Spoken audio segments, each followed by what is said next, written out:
Okay, what's up, everybody? Good morning.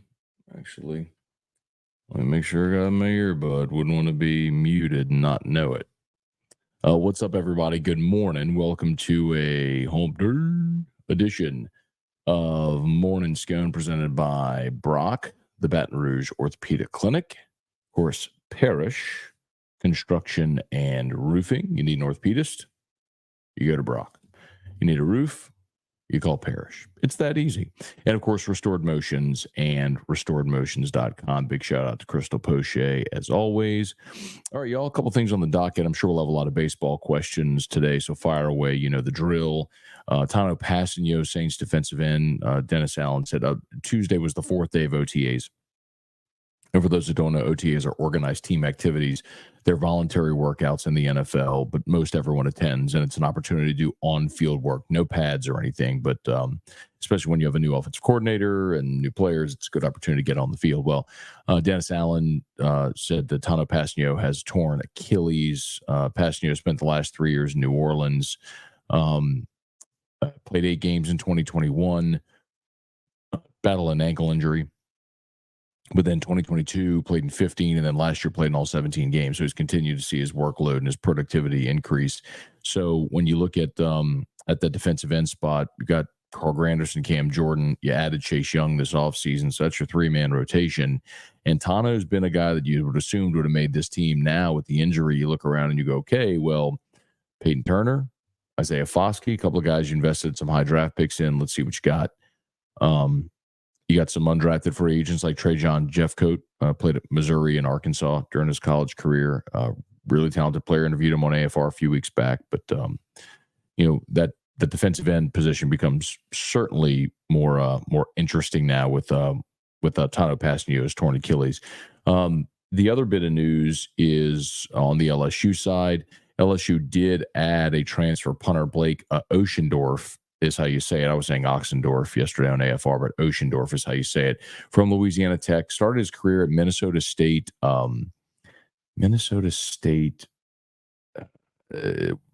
Some city afterwards, like UL Lafayette, who's at Minnesota State something. I forgot what it was. Anyway, but then went to Louisiana Tech and averaged 45 yards a punt last year, like third in the country. Led Conference USA. So Brian Kelly said at point blank after spring game, he was not happy with Peyton Todd. He was hoping Peyton Todd would go out there and just put a stranglehold on the job. Didn't do that. Peyton Todd, when he signed with LSU in 2021 out of West Monroe, was the number 1 punter in the country. And he's got a booming leg. I mean, it's unmistakable. The problem is consistency and then and accuracy. So if you need a pooch punt, can he down you inside the 5? You need him to boom one. Does he shank it? That's kind of been the problem. So they go and add Blake Oceandorf, and now you've brought in some competition for Peyton Todd. We'll see who wins that gig in fall camp. So LSU certainly could add another transfer player or two if they wanted to, or they could just hammer those scholarships to a walk-on, and like you see oftentimes. But roster feels like it's just about done now for 2024. Blake Oceandorf, the most recent addition. Okay, y'all, you know the drill. If you're new, smash that like button. Subscribe up to the channel there on YouTube, Facebook. Like the Matt Moscona page. Share the post. We appreciate y'all for being here. If you've got questions, as always, you know the drill. Fire away. Anything about anything, and we'll rock and roll here. Hey, Vaughn, good morning. Samuel Smith, why do people seriously think LSU will pitch off? It's driving me nuts. I don't know. I think, Samuel, the reason people think it is because they don't have respect for Wofford, and you've seen LSU historically pitch off against smaller schools in regionals, and you can do that. The difference is you're not at home, and this isn't a 1-4 matchup. This is a 2-3 matchup. Like, 2009 when Southern came here and LSU played the 1-4 game against Southern, and you wanted to throw who's the curveballer, the number 3 guy. Yeah, you weren't going to throw Coleman or Renato against Southern, so you threw I forgot his name, the breaking ball pitcher from 09. Anyway, yeah, you pitched off. It was 100% the thing to do. Was 2012. ULM was here in a 1-4 matchup, and Aaron Nola was a freshman that year, and they threw Nola in the 1-4 matchup, and you saved Kevin Gosman and Ryan Eads for the rest of the weekend. So yeah, I mean, in those situations, it was 100% the right thing to do. Um, this is a 2-3 matchup against a team that hits 340 and has a legit ace. You're not messing around with this team. So no, you're going to throw either Jumper Holman. I was told yesterday Jay was looking at both North Carolina and Wofford, their offenses, to see if there was a benefit, lefty righty against one or the other, like if there was something sort of overt that seemed to be when you look at the splits and all the numbers. But ultimately, when it comes down to it, it feels like with Wofford, pretty evenly divided lineup. I think it's like 5 righties, 3 lefties, and a switch hitter. So I think you're going to throw Jump on game 1, and then Holman in game 2, which we hope is the marble game. Trivia, good morning. Kelly Gross, good morning. Brant, remember when you said UNC was comparable to Ole Miss? Who would Wofford and potentially Dallas Baptist, Arizona be comparable to that LSU's played? Don't know. I can ask that question. And just to clarify for those that didn't hear what Brant's referring to. So I was told on Sunday night what LSU's regional draw was. That's how on Monday before the show, I told you exactly what LSU's regional draw was. Sometimes, sometimes the answers to the test. Well, I started talking to some of my scout buddies, and one of them compared North Carolina to Ole Miss. And I know you might roll your eyes and say North Carolina is the number 4 national seed, and they won 40 whatever games. And Ole Miss, Ole Miss was one and done in the SC tournament. I missed the tournament altogether. I get it. I think the comp was more on a talent basis. Ole Miss did not play well this year, and based on their talent level, like that's a team that should have been in postseason play. I mean, you got Luke Hill, you got Will Furnish, you had dudes on that team, but they didn't perform well this year. And a big part of that was to say, the ACC certainly was down this year. I mean, think about Wake Forest last year. Wake Forest and LSU were the 2 best teams in the country last year. And Wake Forest and LSU are both 2 seeds this year, So I think in a little bit of a down ACC, you had a North Carolina team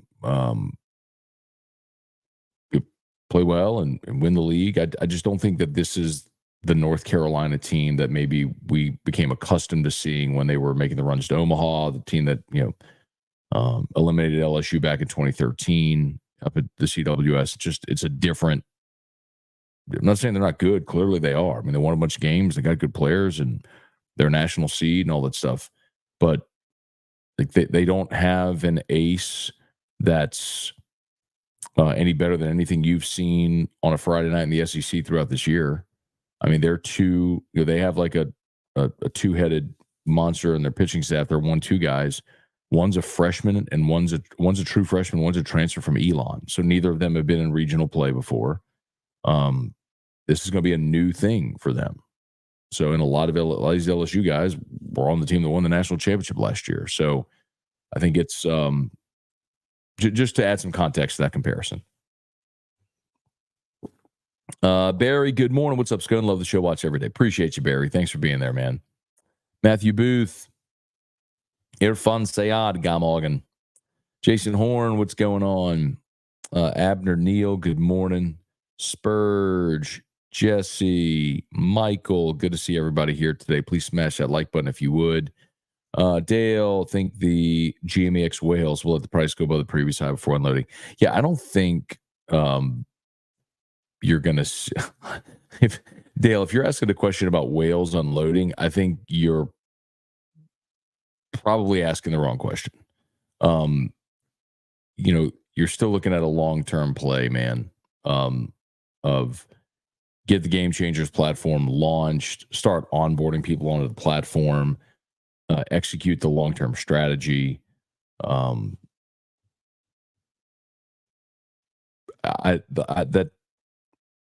hasn't even. So what he's asking is, so the top wallet holders had their wallets locked for 2 years. I mean, they couldn't sell because they didn't want people to pump and dump the price. But that's not even I know them all, and I don't know that that's on anybody's mind whatsoever. Lowell, good morning. Jacob, USC's been trying to get out of playing LSU opening day for the past 2 years. What are your thoughts?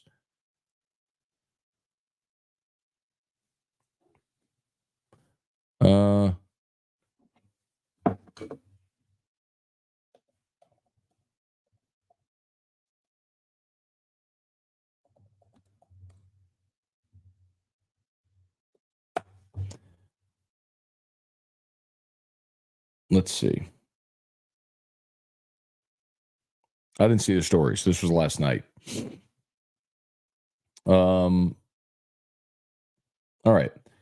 When Lincoln Riley left Oklahoma for USC, there was speculation that he wasn't excited about the Sooners' move to the SEC, denied those rumors. Late Tuesday night, Saturday on South, Matt Hayes reported Riley and the Trojans had been working for 2 years to get out of their matchup with LSU.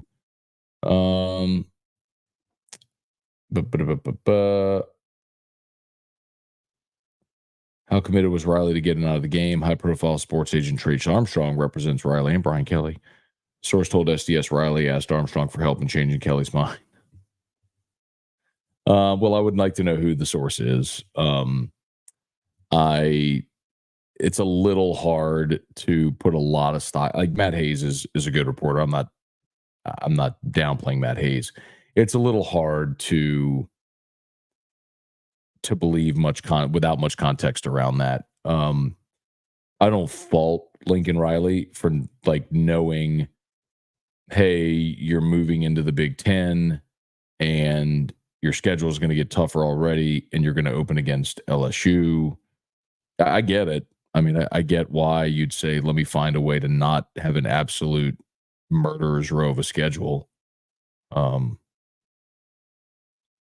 mean, at some point, I think every team tries to move games and get out of games where you can.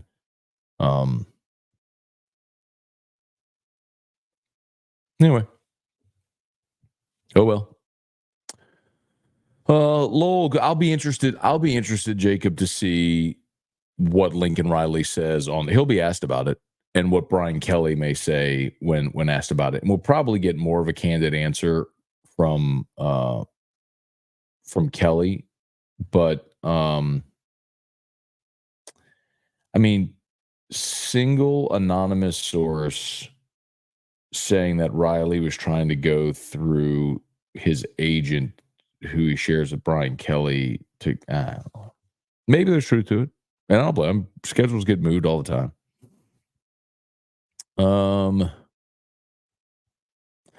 Juan, I mean, let's not forget, LSU last year tried to get the Grambling game moved ahead of Florida State. I mean, for the purpose of trying to have a tune-up game after losing to Florida State the year before. Schedules get moved all the time. I don't think much of it. Juan, good morning. Ran the numbers stage with the most teams, North Carolina. UNC, NC State, Duke, Wake, East Carolina, Wilmington, High Point. High Point. How about that? Steve Bickham, good morning. Bailey C. If LSU were to go 8-4 with no major injuries, how would you categorize that? A failure. You're not paying your coach $100 million to go 8-4. I think anytime LSU is looking at an 8-4 season, that's a massive disappointment. Because at even at 9-3, you are on the precipice. You're right there on the doorstep of the playoff. Because I think we all agree 10-2 is going to get you into the playoff in the SEC. So even at 9-3, you could look at what happened last year in the Ole Miss game. You can go, man, you led by 9 late in the fourth quarter of that game and lost. You scored 48 and lost. If you get one more stop in that game, you win, you're a playoff team, right? I mean, that's kind of the thought. So, but 8-4 is a decidedly different feeling because you're not close. So, yeah, no, 8-4 this year would be terrible. Cajun Country, good morning. Thoughts on some veterans not being at OTAs? I don't mind it, Sean. Mike Detillier had this great line when he came on AFR for all those years. Practice is for the unskilled. And there's some truth to it, man. I just don't care. If you're a veteran player in the NFL, I'm more concerned with you being ready to roll week one than I am being there in OTAs. You'll have mandatory minicamp coming up. You'll have, obviously, training camp coming up. You'll have a couple of preseason games. So, I mean, 3 preseason games. But, hey, I'm not super concerned about it, man. Let's see. Ryan, good morning. Hunter, just listened to your interview with the head of scheduling for LSU. Very interesting. Yep. Talked to Verge about the game being played in Ireland potentially. Tommy, what's going on? Antron, good morning. Adam, was it Bert? No, it was not Paul Bertocini. Bertocini was after. I can't remember this kid's name. God dog it.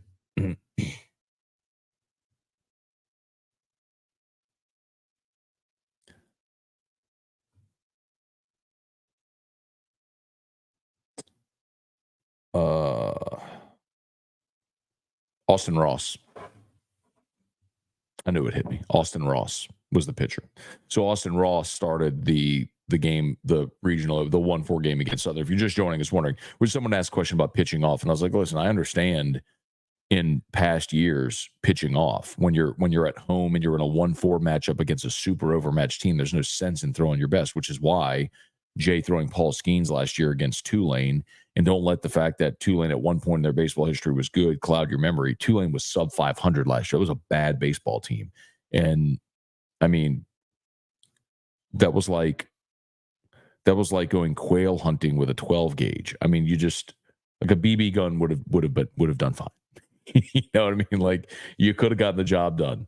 It's like fishing with dynamite. You didn't need Paul Skeens against Tulane. It was a careless decision. It worked out, so nobody's going to talk about it forever and ever. But this is different. A 2-3 matchup, a Wofford team that has an ace, a Wofford team that hits 340, that won its league. Yeah, like you're not messing around here. Like you're going with Jumper Holman in that first game. Charlie, Damon, Brent, good morning. Earl, North Carolina 32-2 at home. There's a reason they're the number 4 seed, no doubt. They haven't lost back-to-back games at home all year. Clearly they're a good team, but I'm just saying you're not going to see anything from North Carolina you haven't seen all throughout the SEC all year. And I'd rather be at North Carolina than have to play. And I know you can't in a regional go and play at an SEC regional, but I'd rather play North Carolina than Tennessee or Arkansas or A&M. Okay, Juan doing the Lord's work. Thank you, Juan, for all the research. You did the legwork, brother. I don't know who someone was asking yesterday. Did Louisiana have the most with 6 teams in the regional field? So Juan went and saw that the state of North Carolina has 7, and then there's a bunch with 4. Richard, good morning. Earl, what's our road record? Not good. 6-11. Hunter, hold the aces for the losers bracket. Helmer's shove day incoming. That's 100% not happening. Like,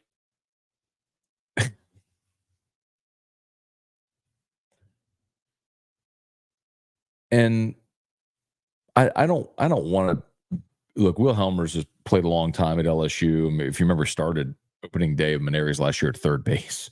And I'm not trying to slight Will Helmer's.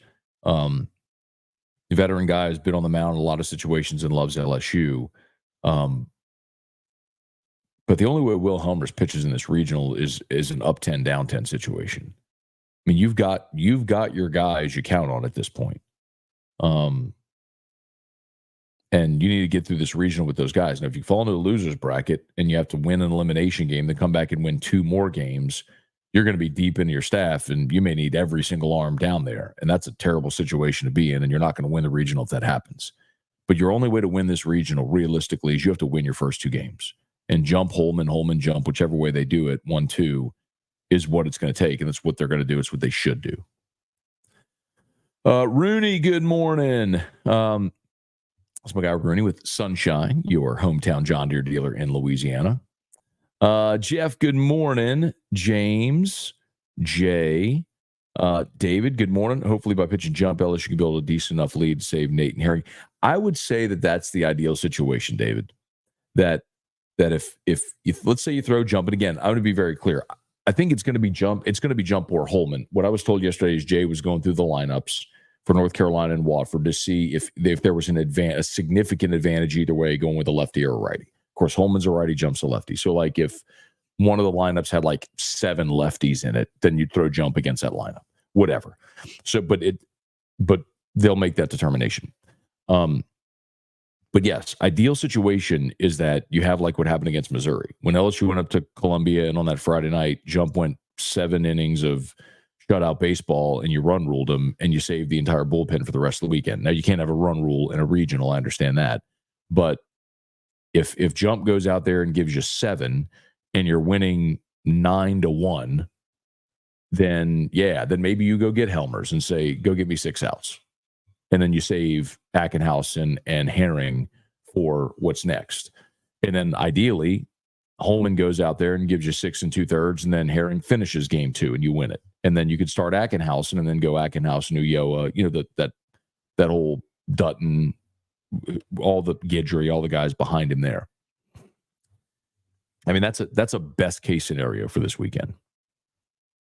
Rocky, you called him at. Could we have gotten a better draw? What happens if Arizona gets beaten in their regional? Where could we potentially end up? So remember, Rocky, the regionals are paired. So if LSU beats North Carolina and Arizona gets upset, then LSU is hosting the super regional round, period. Now, if Arizona wins their regional and LSU wins the North Carolina, the Chapel Hill regional, then LSU goes to Tucson. I mean, those are your 2 options. If you advance, you're either going to Tucson to play Arizona or you're coming home to play the winner of that regional, which would either be Dallas Baptist or West Virginia. Irfan, there's some comparing UNC to Tennessee. That seems odd. The reason the only comp there, Irfan, is the numbers. If you go look at the numbers, talent-wise, competition, et cetera, projectability of like draft prospects, there's no comparison there. Jason, so hat party, if we do it, we will do it, but our hope is we end up looking at a super regional round. So that's our hope. So because this weekend, the game 1 obviously is at 11 a.m. On Friday. Game 2, if LSU wins, they're going to play at 4 o'clock on Saturday. So, and I'm going to be at LeBear's for our UFC VIP watch party Saturday evening at 7. So the hat party's not going to work on Saturday. So, and I don't know that anybody wants to get together for it on a Sunday, likely a Sunday evening. So anyway, here's hoping, fingers crossed, that LSU advances the super regional round. We can do the hat party next weekend around super regionals. Larry Garner, what's going on? Jacob Mott, Green River, Wyoming. Okay. Hey, Dad, what's going on? Brant, LSU is a strong program all around. Their history in most sports. What the past 4 coaches have accomplished in football. Jay Johnson. Not many programs come close to LSU's history. Do you agree? That's a very layered question, Brant. I mean, LSU's got a great athletic history, obviously. I think you can make a lot of different arguments. For example, like Florida has back-to-back basketball national championships and has 3 football national championships. So while you have more football national championships than Florida, they also have 2 basketball national championships. Well, they have 1 baseball and you have 7 baseball. How much weight do you put in baseball as opposed to basketball? Well, if you ask LSU fans, they're going to tell you baseball because you've won 7 of them. You ask Florida fans, they're going to tell you basketball because it's a bigger sport. There's a lot of ways to go around that. So,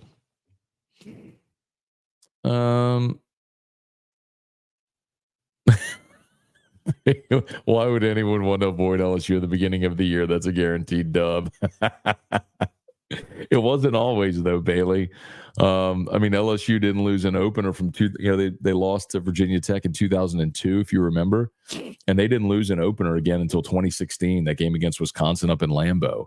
So for a long time, LSU rolled in those openers, and then obviously now they've lost 4 in a row, starting with 2020, the COVID year, losing to Mississippi State, and then UCLA, and then the back-to-back years of Florida State. So it's been a minute since LSU's won the opener, but I mean, they went 14 years without losing an opener. That's good.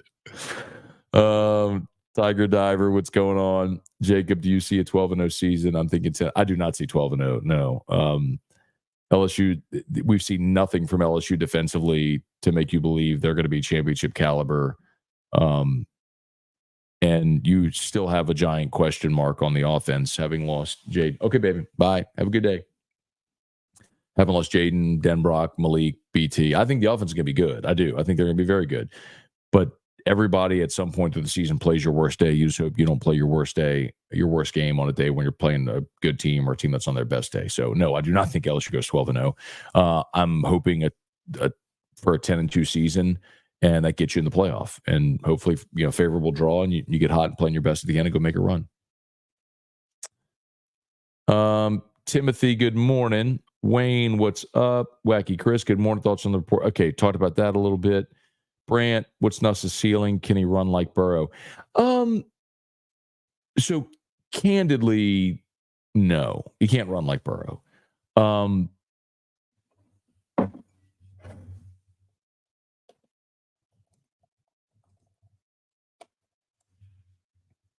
So Burrow,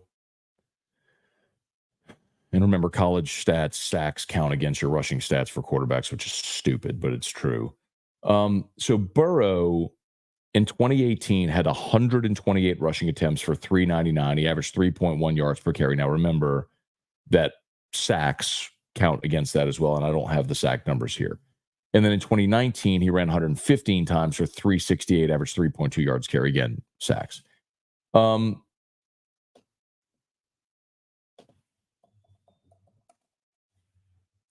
Nussmeier has last year played in 7 games for LSU, including starting the bowl game, right? In 7 games last year, 7 games played, including starting the bowl game, Garrett Nussmeier had 1 rushing attempt for 1 yard. I just don't think it's part of what he does or what he's going to do. Brian Wynn, Lawrence Burley, and that's okay, by the way. That's not a bad thing. You just got to maximize his skill set. Scott, love how we're matched with Arizona bracket. Great storyline if LSU and Arizona win. I agree. It would have been cool, too, if you'd been paired with Arizona with NC State, so then Tommy Tanks potentially against his former squad. Devin, is Lincoln Riley scared to play LSU week 1? Talked about that a little bit ago. I don't know. I can understand why. Listen, when he took over that job, I can totally understand why. And remember, it was before he had Caleb Williams there as well.